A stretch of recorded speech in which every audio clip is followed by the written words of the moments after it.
Mr Mayor. Councillor Keller. Mr Mayor, can we just refrain from personalities and play the ball, not the player?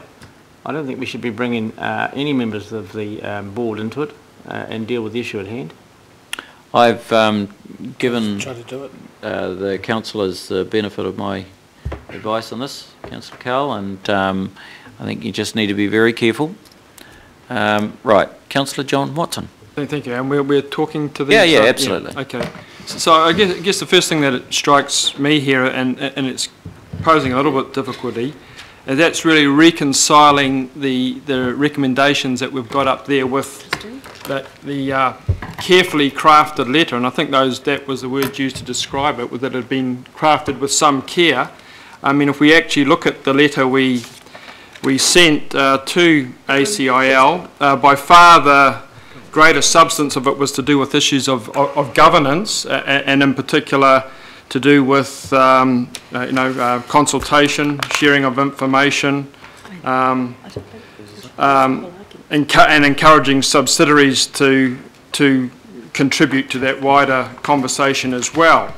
That hadn't happened to that point, clearly. I guess it could be argued that it has maybe happened since then, but at any rate, the key request that was made with regards to the wharf extensions, because that's really what's concerning a lot of people, was the request, I would request, and this is wharf extensions, plural. We're not talking about one extension here, we're talking about both extensions.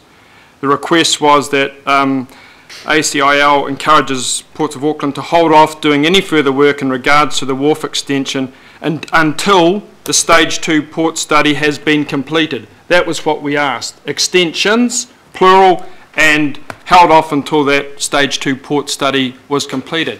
That's not what we're considering here. We're considering here now allowing one of those extensions to go ahead. And I would just mention that at the time, and even since that time, we were told that there were no other options. That was it.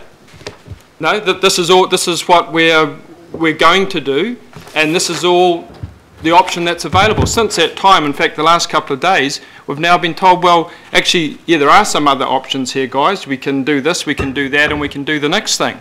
Now, I thought those options were the things that were going to appear via the port study. And I think there's not too many experts around this table in the configuration of ports or the logistics of cargo movement and all the rest of it. So I thought the port study was going to inform the options, not us getting a series of options that have suddenly come to fruition and then making a call on them on the basis of a one-page sheet a couple of minutes before the start of the meeting. That doesn't strike me as being the best process in the world, Mr Mayor, for such a significant issue as this. And I guess what it does ask us to overlook a little bit too is the behaviour in the intervening month, which goes to the issue of governance that was highlighted in this carefully crafted letter. I mean, we've had a PR campaign of sorts embarked upon. We've had a chairman coming out making statements that some people have seen as being somewhat inflammatory. Certainly not done a lot to enhance the standing of the Auckland Council as such. I mean, I think a lot of people in the public would see our response thus far as being pretty limp, really, not to put too fine a point on it. And if we were to go back further, and obviously now's not the place to go into that, I mean, we would see this as part of a train of behaviour that's characterised, the 3 years of the dispute down on the ports, for goodness sake, a continuation of those very same tactics. So it would seem that not too much differentiation in the last month anyway has been drawn between the council that owns the port on behalf of Aucklanders and the workers who work there. So as far as the options go that are up there,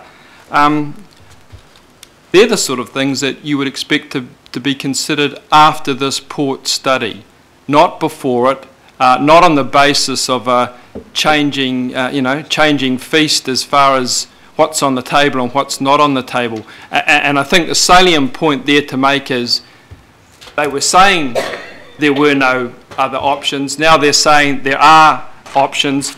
I've received communications here today, as all councillors would have, of even further options again. And I have no idea as to the validity of those options. I've looked at them, but they are options. So why on earth would you be making a call, a decision today when all the options haven't been considered?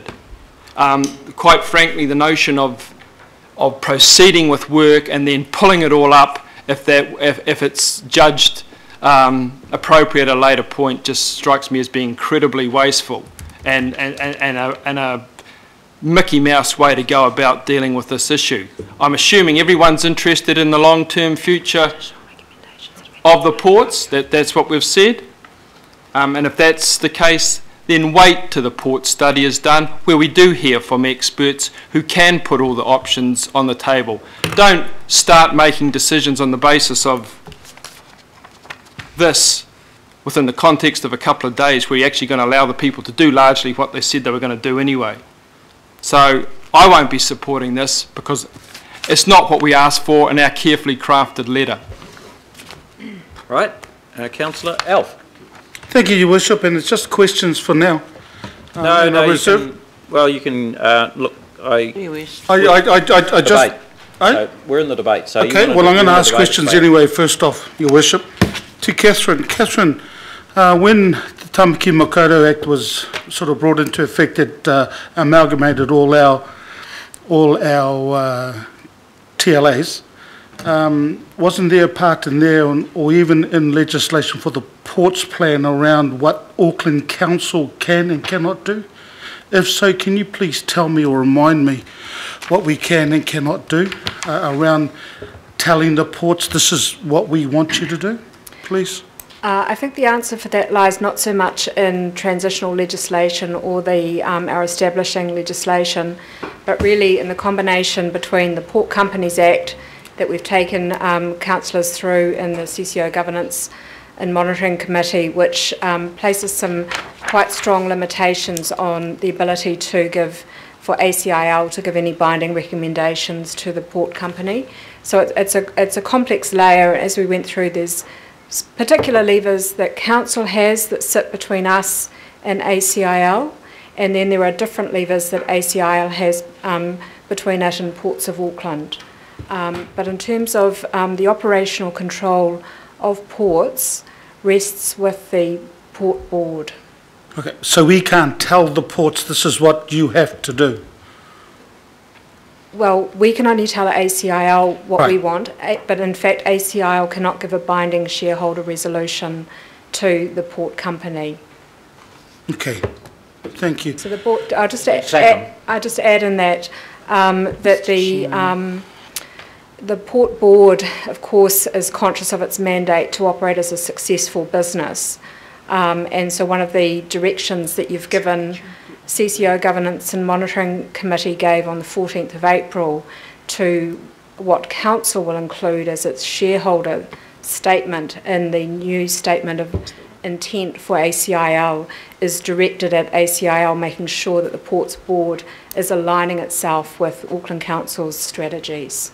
So there's been some steps already taken at the most recent CCO Governance and Monitoring Committee to exercise our leverage to ACIL to ensure that alignment.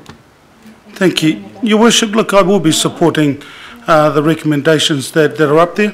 There's a few things and a few reasons why. One, we find ourselves in the situation we're in as a result of ARC and the navigation of the plan that we ended up getting these resource consents through. It was all above board, so I just... Hold on, if I can just carry on. So Your Worship, the resource consents were given through legitimately, and so we find out. Sorry, Your Worship, it's just an interruption. I wish I had a buzzer. He's like, don't give it out if you can't take it. No, hang on. Don't give it out if you can't take it. Get the taser. Councillor Mike, do you want to stay here? Exactly. Because I really want you as a part of this. I don't want gratuitous. Oh, no. Yeah, I know. Look, it wasn't worthy of him, and he knows that. but it's not worthy of you to intercede and make comment the way you have. So let's just keep it above board. Councillor Alf? Yep, I'll keep it above the water line. So look, Chair, yeah, look, I will be supporting these. I mean, as Catherine just said, there are legislative through the Ports Company Act that doesn't really allow us in regards to the operational one. I think that this is a compromise. I just want to pick up on one thing as well, Your Worship, is that when I hear Councillor Lee say that the majority of Aucklanders are supporting the stance that's been taken through, well, I can only speak for the ward that I have. And look, there hasn't been that much talk in the Manukau ward around this. So I can assure you that there may be, the same thing may apply to some of the other wards. But this here is a compromise. The fact that B2, in regards to the work, will be, and it's an assurance from the letter that we've received, gives me comfort. But for me, Your Worship, again, I will be supporting this. Thank you. Kia ora. Councillor Chris F. Thank you, Mr. Chairman. Can I just ask a question before I take part in the debate? I'd like to ask a question of Michael under point 11 on page 3, Murray Impact Statement. You say here, given the proposal includes a commitment to remove the B2 extension should the Port Future Study find that it is not required, our view is that this proposal does not have significant impact on Māori. The Future Port Study will give the opportunity for iwi Māori to have input into work to determine the long-term future of the port operation in the Waitemata Harbour. Could you please background that for me and explain to me why you believe that to be the case? Councillor Fletcher, I may need to take some advice because we sought advice on this statement. My interpretation of this paragraph is that there will be a considered engagement with iwi during the port study, and because the B2 construction is reversible and the port has committed to deconstructing that site, if any issues do come up, we can rectify those.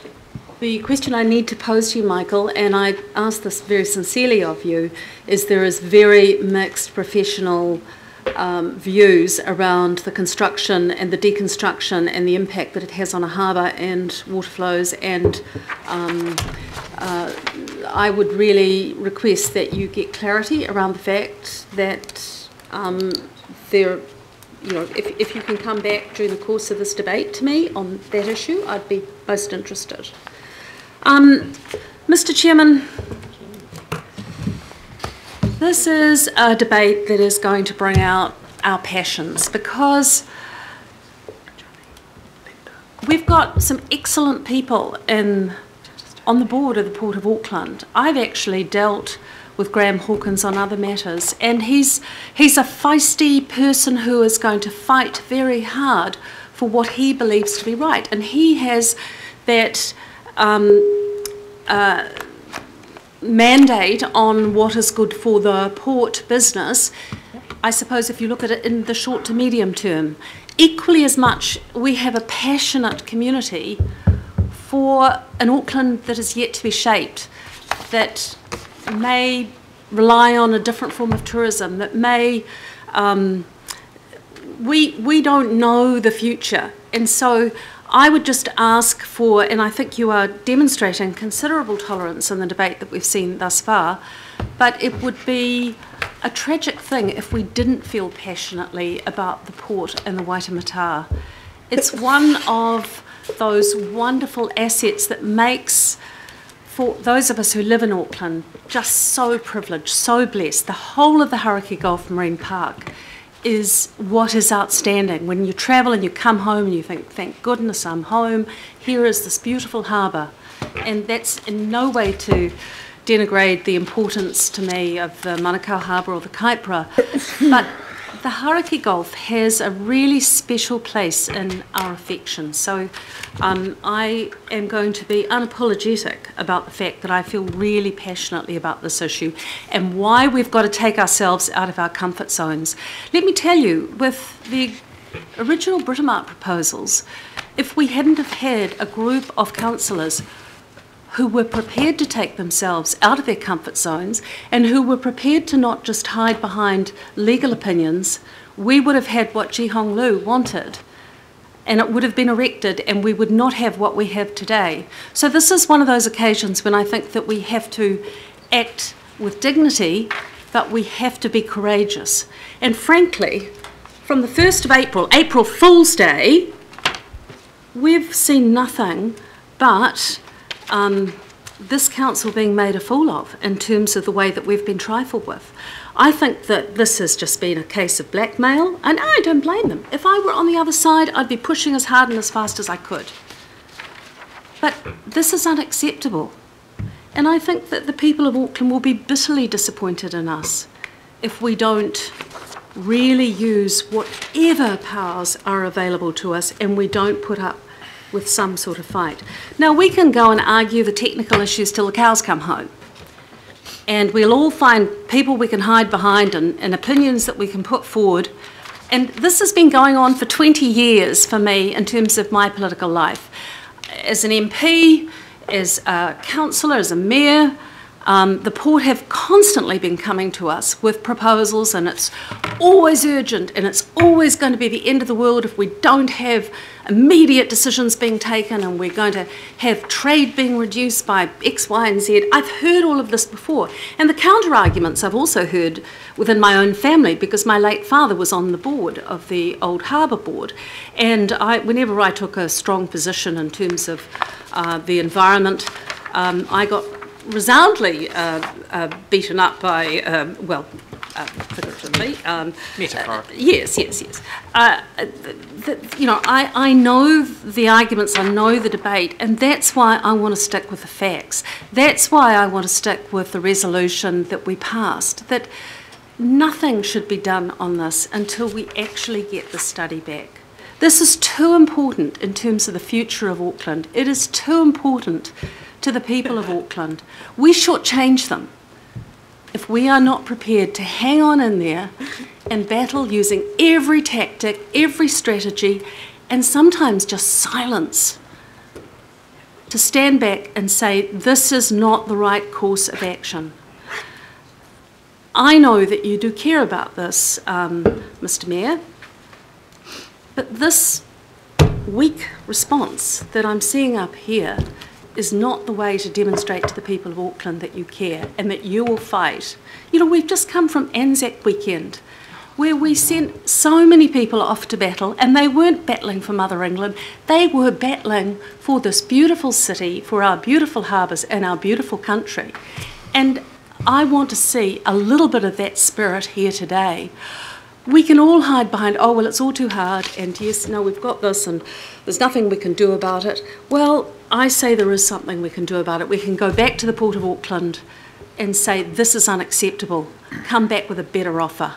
But I'm not prepared to compromise, and I would like to move by way of an amendment that we restate the resolution, which interestingly, when we wanted to put it at the governing body, we weren't allowed to put it at the governing body. We had to put it at the Auckland Development Committee, and now here we are at the governing body. I don't know. We could all get carried away with technical details, but I would like to restate wherever it is to be stated, and I think the governing body, which is the supreme body of this council, is the right place to state that we want a delay and these planned works ceased until the conclusion of the Port Future Study.